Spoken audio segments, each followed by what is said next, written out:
적분을 한다는 게 미분을 거꾸로 한다의 뜻은 알고 있죠. 정확히 원래 적분의 뜻이 미분의 역연산입니다. 적분이 미분의 역연산 과정. 그러니까 이 의미가 뭐냐면 중요 포인트야 이거는. 어떤 놈을 막 미분을 하면 예를 들면 x제곱 빼기 3x 플러스 1하고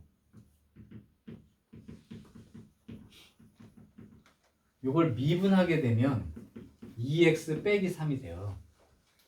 얘를 미분하면 뭐 나와? 2x 빼기 3이 나온다고. 그러니까 얘를 미분한 거랑 얘를 미분한 게 같은 함수예요. 그러면 거꾸로 얘를 적분하면 뭐가 될 거냐? 그러면 얘는 이렇게 되고 얘는 이렇게 된다는 건데 실제로는 여기가 뒤에 뭔가 상수가 뭔가 붙어 있었지만 뭔지 모르는 거죠.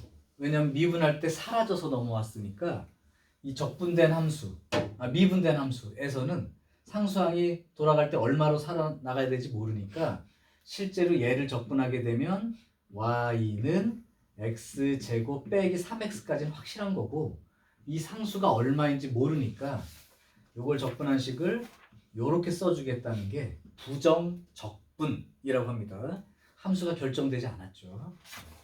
그래서 만약에 스몰 fx를 적분했을 때의 어떤 한 부정적분을 라지 fx라고 하면 이런 말이 주어질 거야. 어떤 함수를 부정적분해서 나온 함수가 라지 fx라고 하면 이라고 얘기해주는 이 포인트는 이게 진짜 적분한 게 라지 fx라는 뜻이 아니고 이 라지 fx를 미분하면 스몰 fx가 된다. 이게 진정한 뜻이야. 어떤 함수를 얘가 그러니까 fx예요. 얘를 부정적분한 게 얘라고. 근데 얘는 상수값만큼 정해지지 않은 함수죠. 그러니까 한 부정적분이라는 게 얘가 얼마가 될지 몰라서. 그러면 이게 부정적분 형태는 되게 여러 가지가 생길 수 있지만 이 라지 f를 미분하게 되면 스몰 fx가 되는 건 확실한 거지. 그러니까 이 미분의 역연산이라는 개념이 스몰 f를 부정적분한 것 중에 하나를 라지 f라고 한다면 이라고 써주는 그 말의 의미는 라지 f를 미분하면 스몰 fx가 된다. 이 뜻이 중요한 표현이라고. 그럼 적분법 자체는 여러분들이 알고 있을 거라 여기까지는 얘기를 해주고 가야죠. 요거 적분하면 어떻게 쓰지요?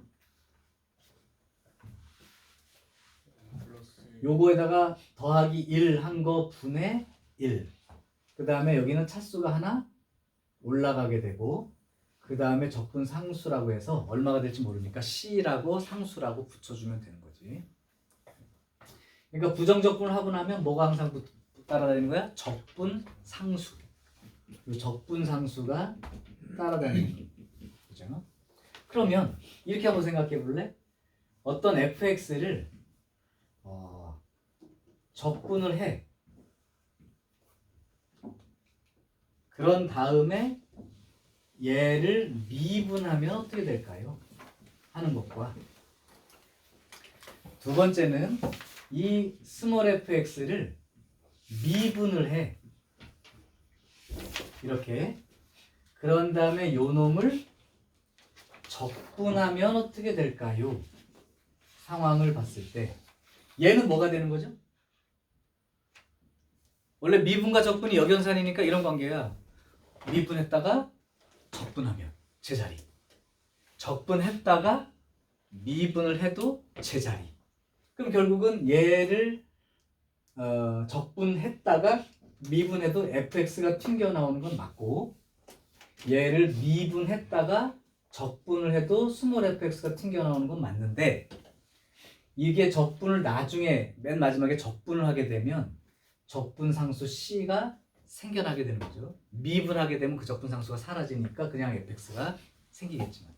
그래서 미분과 적분 사이의 관계 중 어떤 함수 fx를 미분한 다음에 적분했느냐 아니면 적분한 다음에 미분했느냐에 따라서 원래 함수 fx가 살아나긴 하는데 거기에 적분상수가 더 따라 붙기도 하고 아니기도 하다는 거야. 안 붙는 경우가 언제라고? 미분을 나중에 했을 때. 그러면 상수 C, 적분상수 C가 생겼지만 미분함수 죽어버리니까요. 원래 함수 fx가 생기겠죠. 그래서 요 세 가지 내용이에요. 요게 부정적분에 들어있는 전체 내용이야. 그러니까 74페이지에 있는 내용. 그 다음에 정적분 얘기가 나오죠. 부정적분은 거기까지고 정적분 얘기는 구간이 정해진 함수 그러니까 구간이 정해진 경우에 적분 형태인데 뭐 이건 뭐 집에서 풀어오면 되는데 여기까지 얘기를 해주고 보낼게요. 이거는 기억하십시다. 부정적분은 함수예요. 이런 함수라고. 근데 정적분은 숫자죠. 상수죠.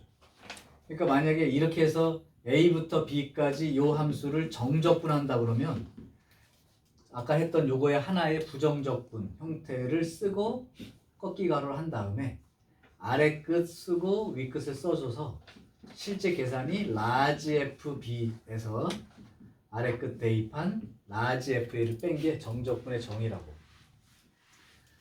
그러니까 이거는 실제로 숫자 A와 B가 대입된 상수라고, 그죠? 상수. 그러니까 부정적분은 함수, 정적분 결과는 상수 취급한다. 그것도 기억하셔야 돼. 정적분 계산하는 요령은 어렵지 않은 게 여기 그 정적분 성질이라고 나와 있는 거를 생각해 보면 A부터 A까지 요놈 적분하면 뭐가 되죠? 그럼 라지 FA 빼기 라지 FA가 되니까 0이 되는 거지. 그렇죠? 그 다음에 A부터 B까지 적분한 거 정적분 결과와 B부터 A까지 정적분한 결과는 절대값은 똑같고 부호가 반대예요. 그러니까 얘는 라지 FB 빼기 라지 FA지만 얘는 라지 FA 빼기 라지 FB니까 순서가 바뀌어서 마이너스를 붙여야 같아질 수 있죠. 그러니까 아래 끝, 위 끝이 바뀌면 마이너스 부호가 붙는다는 거. 그 다음 정적분 마지막 정리 내용은 구간이 다르고 함수가 같으면 구간 정리를 해서 적분하세요. 두 번째, 구간은 같고 함수가 다르면 함수 정리를 한 후에 적분하세요 라는 뜻이다. 이게 뭐냐면 구간이 A부터 B까지 fx dx이고 그 다음에 함수는 똑같으니까 더하기 B부터 C까지 fx dx. 함수는 똑같은데 구간이 다르다면 얘를 A부터 B까지 한 다음에 다시 B에서부터 C까지 하니까 그냥 A부터 C까지 fx를 적분하는 거랑 같다. 요게 요 얘기. 요게 요 얘기. 반대로 구간은 A부터 B까지 함수 fx dx하고 구간은 똑같은데 이 함수가 다른 함수가 이렇게 붙어있는 경우라면 구간은 같고 함수가 다르면 함수를 정리하라는 게 A부터 B까지 구간 똑같고 요 fx 더하기 gx 요 함수식을 먼저 정리해서 한 번에 적분하면 된다. 요게 이제 요 얘기죠. 사실은 오늘 얘기가 안 된 부분이 두 가지가 있어요. 하나는 적분 구간에 미지수가 들어있는 형태의 함수에 대한 얘기가 중요 문제로 빠져 있고요. 설명 안 했어 아직. 그리고 나머지는 뭐 미분을 활용한 극대극소 문제랑 적분이랑의 연관관계. 요게 이제 다인데 내가 얘기를 해준 거는 76페이지까지 했다고 보면 되고 하나가 이제 그거 있죠. 왜? 대칭성이나 주기성을 이용한 함수 또는 그러니까 우함수, 기함수, 정적분이죠. 여기서부터 얘기가 안 된 거니까 그 설명은 조금 부족하면 다음 시간에 자세히 설명하고 문제 다뤄줄 거고, 어쨌든 그래도 여러분들은 한 번은 배운 부분이니까 85페이지까지 한번 풀어와 보세요. 내용 설명이 필요한 부분은 여기 문제 풀면서 같이 해줄 거니까 도전하시고. 오늘 급한 일 있냐? 너 이렇게 빨리 가.